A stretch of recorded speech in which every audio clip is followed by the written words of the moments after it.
guys, it is the Sunday before Labor Day, and if you wonder why I'm talking really softly, it is about, well, you can't really tell, it's about 6:30 in the morning. I've got a really early tea time, about an hour away, and the wife and dog are sleeping upstairs and didn't want to wake them up, but I need to hit the road.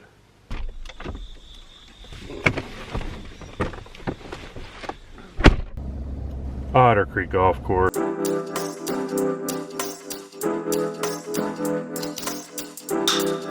Hey guys, what's up this morning? It's early, you know. One thing I'll say about today's cameras, I don't know how bright this is, and I'm not sure until I get it into post to see how bright it's going to be.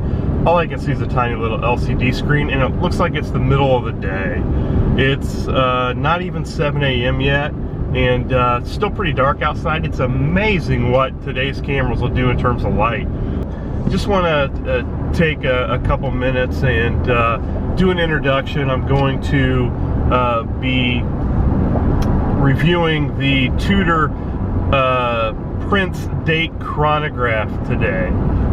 It's a watch that is, for the best I can tell from Tudor's dating system, is probably from 1998 or 1999. That is Stone Age shiznit, as the kids say. Do they say that? I don't know if they say that or not.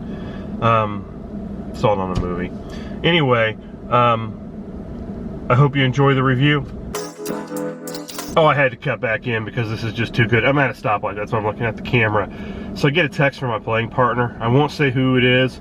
You know who you are. He just texted me that he got some Icy Hot on his bag. And I don't think he was talking about his golf bag. So, yeah, good luck with that.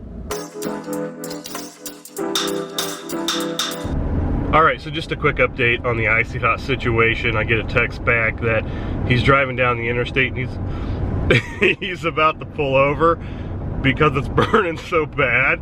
So I just texted back and said, and keep in mind, for you guys out there, I'm not a doctor. So I just texted back and said, hey, you have to just let it burn off. You can't try to wipe it off or wash it off or rub it around, because that'll just make it worse. It's just like an itch. If you do anything with it, it's just gonna make it that much worse. I'm guessing that's not true, but hey, it's funny.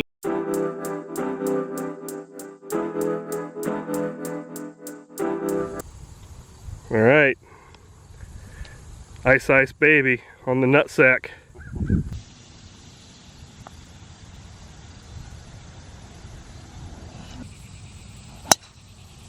Dead straight. All right, so 83, not a great day. All right, guys and gals, so let's have a closer look at the Tudor Prince Date Chronograph. The reference number is 79280. As you can see, this watch was bought overseas, but this is the original warranty information, the original certification. Of course, I've blacked out the serial number there on purpose, so let's get that out of the way and let's talk more about the watch. All right, so let's take a closer look at the Tudor Prince Date Chronograph, reference 79280. And the first thing you'll notice is that the case, the pushers, and the crown are identical to what you will find on the Rolex Daytona. The big difference in this and the Daytona, and the big difference in the price, this watch today probably you can find online for used for excuse me, anywhere from, I don't know, $4,000 to $5,000, depending on what year, what dial color, those sorts of things. And of course, if you want to get a new Rolex Daytona, you're going to stand in stainless steel. You're going to stand in line for 2 to 3 years and pay probably 18 to 20,000, which is a good, 50% over retail. So this is a watch that I think compares favorably to the Daytona. Of course, the biggest difference is this watch does have the Valjoux 7750 movement, and the subdial layout is at 6-9-12 instead of 3-6-9.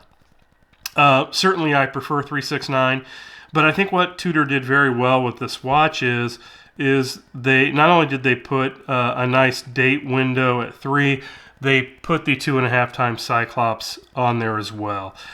Basically the same sapphire crystal that you would find on the Submariner date. So, you know, it's a very, very high quality watch. And, you know, for a quarter of the price of the Daytona, you can get a comparable watch. In some ways, I actually like the Tudor date prints a little bit better. Number one is I wear this quite a bit, and I don't worry about, you know, the tiny little dings. You can see on the tachymeter scale, you know, just through normal wear, some of the ink has come out. I think it gives it a really, really good character. But the watch itself basically has the exact same oyster case as the Daytona. Has the same crown and screw down pushers. Up until I think it was 1996 or 7, these watches actually came with a Rolex signed triple lock crown rather than the Tudor shield there, and the case backs were also the just the standard Rolex case backs rather than the Tudor, which I think is interesting. The bracelet is basically just like any oyster bracelet that you would find on any Rolex or Tudor from you know, from the 90s. Hollow end links, stamped clasp, but again, that was the same on the Rolexes of that age as well.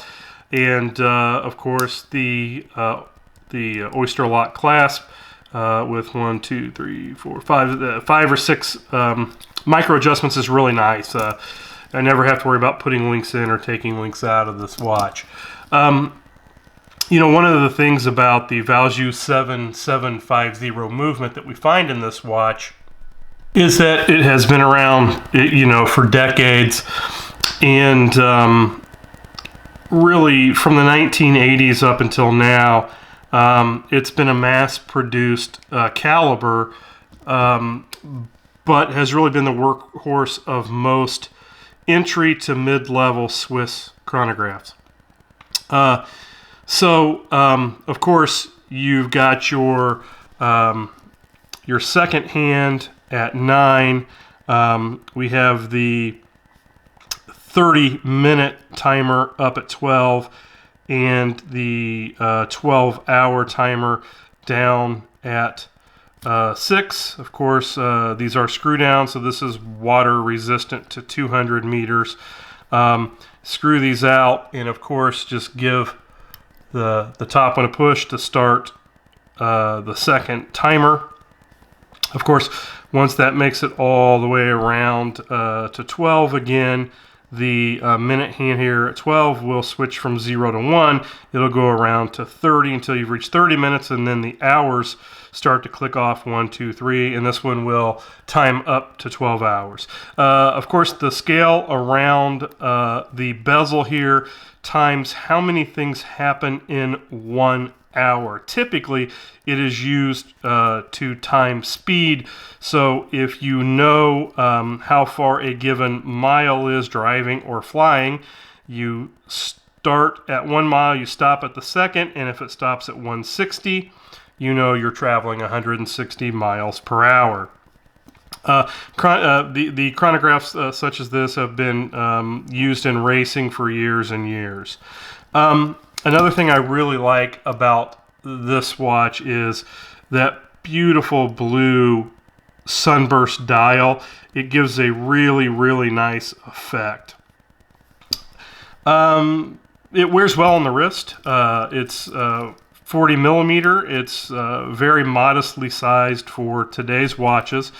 Despite the fact that it's got the Value 7750, it's not extremely thick. It's very comfortable to wear. Even though you know, the Rolex and Tudor mid to late 90s, early 2000s bracelets are kind of thin and light and not the best quality, certainly not as good as they are today. It's still a decent bracelet. Of course, it has the polished links. I'm sorry, the brushed links with the polished outer links there to give it a little bit of contrast. The case itself does have a nice polish all the way around, and of course the bezel as well. As you can see, the sapphire does sit up just a little bit out of the bezel. It gives it a nice little reveal there. A really nice looking watch. One of the things I really do like about this watch, and I mentioned it before, over the Daytona, is certainly I do prefer to have a date on my watch. I don't look at my phone for the date. I look at my watch. This one has just the beautiful date. I can read it basically in any light. The magnifier is really good. Just to give you an example, I'll show you my Aqua Racer here, the Aqua Racer 500 that likewise has the date window with a Cyclops, and I think that Tudor and Rolex do the Cyclops better than anybody else. It's quintessential Rolex. The other nice thing about the Tudor date prints is having the Value 7750. You're not going to run into an issue that if something does stop working, you're not going to send it back to Rolex Tudor, wait 3 months and spend $2,000 or $3,000 to get it fixed. Most qualified jewelers can fix a Value 7750 in their sleep because they've been doing it for years. There's so many of them out there. It's not a chronometer. It's not going to tell time, keep time as well as a certified Rolex chronometer. But again, what I found with the Value 7750, particularly Tudor, I don't know if Tudor did any enhancements or tweaks to it or not, but I will tell you that this watch keeps time within, I'd say, +5 to minus maybe 1 a day. It does just fine. I set it about once a month, and I may have to move it, you know, I don't know, a minute or so, if that much. In any event, I just wanted to do a quick review of this watch. I hope you enjoyed it. I'm a huge fan of Tudor's. I'm glad Tudor got back into the U.S. market a few years ago. I think they make some of the best entry and mid-level Swiss watches in the world. And of course, with their backing from Rolex being their, what I'll call their bigger brother, they've got great heritage and great support. And in some ways, Tudor is kind of stepping a little bit outside the box and doing some really cool things that Rolex would never do. Rolex tends to be very, very conservative. Some say maybe too conservative. And that allows Tudor to kind of get out in the forefront and try some new things. Not that this is one of those. This certainly is a classic chronograph. Again, though, if you're looking for something close to the Daytona and you don't want to wait 2 years and spend 20 grand, you can find these in good shape online for, again, anywhere probably between $4,000 and